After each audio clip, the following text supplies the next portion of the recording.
extreme OCD, where someone's maybe germophobic, and so they wash their hands 50 times a day, and then the skin on their knuckles will begin to crack, and then the cracks, start to bleed, and they get infected, and it's like the thing you were doing to try to run away from the germs is the thing that made you sick.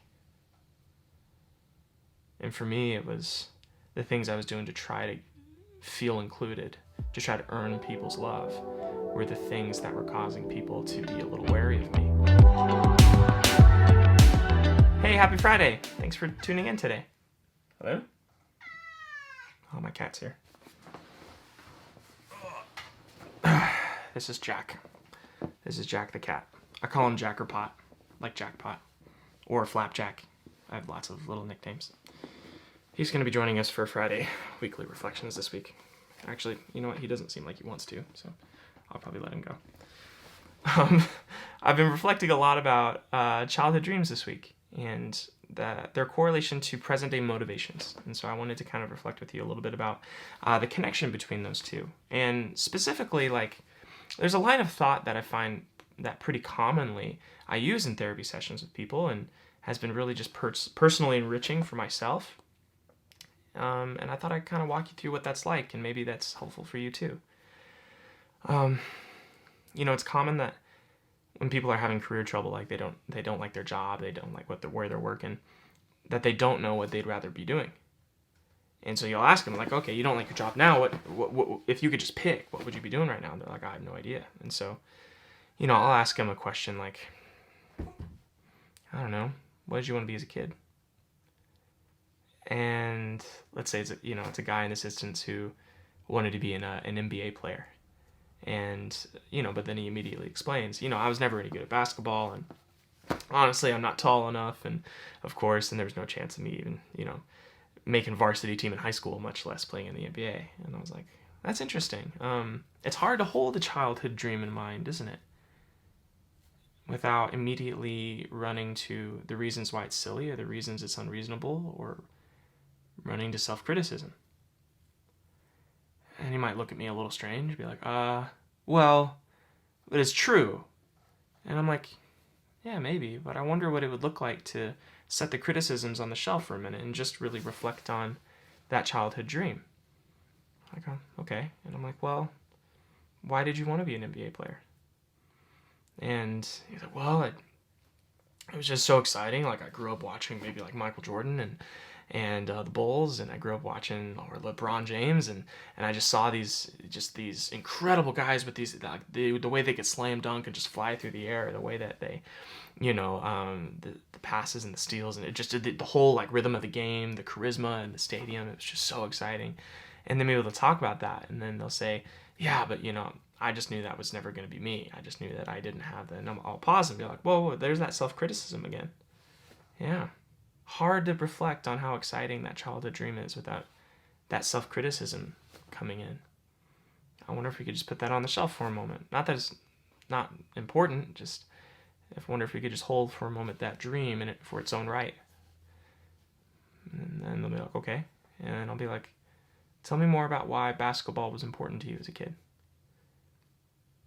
Then he might say, well, it was the thing me and my dad always did. I felt like my dad wasn't very, excited about hanging out with me or spending time with me, but when we'd watch basketball together, he'd always get really excited to watch that, and we'd go to games or we'd go and do all this stuff, and I felt like we really connected on that, and then I might ask, yeah, you felt like that was the place that you and your dad connected. Did you ever play basketball in school? You're like, yeah, but I wasn't good. How'd your dad respond to that? He wasn't mean. He wasn't, but I could tell maybe he was a little sad, and especially when I stopped playing. He was disappointed. And I asked, how do you feel like you guys connect now? And then he might say, like, I don't know. I don't feel like we watch games together still, but it's not the same. And so then I might ask a question like, in your current job, do you feel like your boss, like your coworkers, feel like you're a super valued part of that team? And that your presence really matters and that you're performing in a way that's actually excelling the entire environment as a whole? That do you feel like they're proud of you? Do you feel like you're valued there? Be like, no. I wonder if a part of you is looking for that acceptance and that enthusiasm, that desire that you didn't feel from your dad in your place of work. And I wonder what it would look like to look at that more deeply. Sometimes it's a really important insight for people to see the connection between the wounds of the past and the struggles of the present. You know, just personally, if I'm being honest, like, this has been a huge part of my growth, is like understanding wounds of my past. Like, for example, it's crystal clear in my head. There was this time in 4th grade where I had a group of friends, like 4 guys, that we all hung out, and we all like were on the playground together and sat at the lunch table together and, you know, cracking jokes and having fun. And I remember his name was Ian. He came up to me just during a break at class once, and all the guys were going into the bathroom, and I was following, and it was like, hey, we kind of just want some alone time. And I was like, what? Alone time? And he's like, yeah. Like, you know, Matthias, it's cool that you hang out with us, but you're not one of us. I was like, what? Like, I'm not one of you. Yeah, like, you can hang out like with us at lunch, but there's sometimes like we just want to hang out with the guys, you know, like. But it's cool that you hang out with us. Like, I like that you hang out with us. I always tell him that I want you to hang out, but you know, we kind of got like a close knit thing. I was like, oh, okay. And that wound haunted me for the rest of my life. Just this statement of, yeah, you can hang out with us, but you're not one of us. And I can't tell you all of like the effort that I've put into in my life trying to feel included and trying to feel like I was in the inner circle. Trying to feel like I was one of the guys. And the constant suspicion that at some point they're going to all sit me down and tell me, you know, you can hang out with us, but you're not one of us. And the kinds of behaviors that created in me, maybe like really suspicious and untrusting friendships. Maybe even like overextensions of trying to impress people and coming off a little braggy or a little arrogant because I wanted people to think I was cool or had good taste or was interesting or, you know, that I was worthy enough to be included in the group.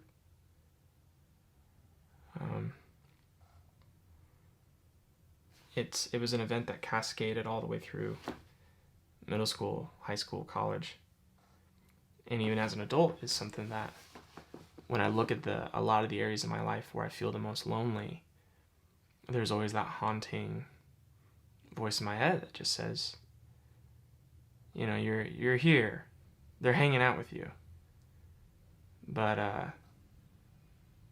like, they don't love you.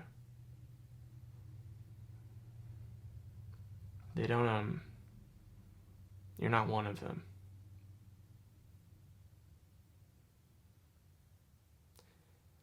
And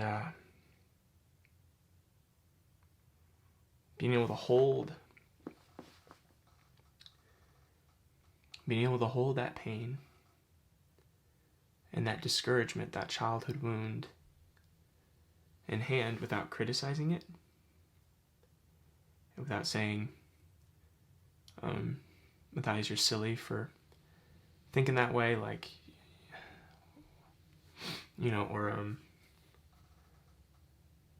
there's worlds of criticism that comes in when you try to hold that wound in hand and try to hold that dream, the dream of feeling included, the dream of feeling like you belong,